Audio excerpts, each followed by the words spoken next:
purpose of this tutorial is to demonstrate how to add a new school user on the secure site. Open your account page. Select Manage Users.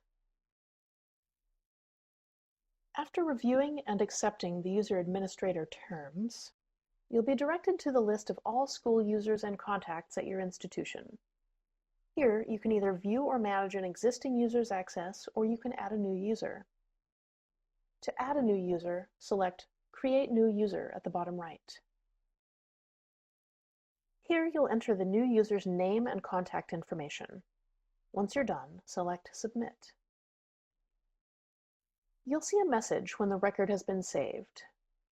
Click OK to continue and assign the new user roles and permissions.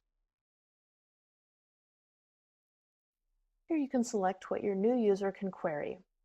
A user can either make standard student or school queries, meaning the user can view student enrollment and notification histories, transmission schedule, and SSCR processing history, or query financial aid or Perkins loan, admissions, or institutional research.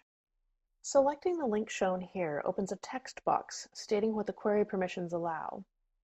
Most of these pertain to student tracker access. You can assign specific roles to the new user in the section below. Each role has a specific purpose.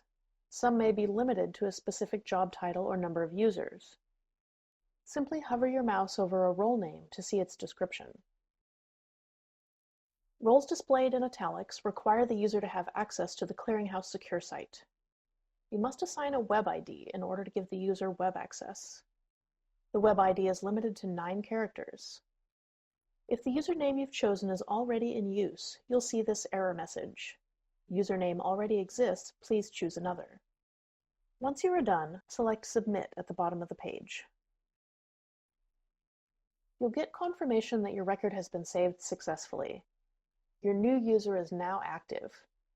If you assigned web access, the user will receive a web ID and a temporary password by email. The new user will be prompted to change his or her password after logging in. For more information, contact customer service at 703-742-4200. You can also email us at service@studentclearinghouse.org.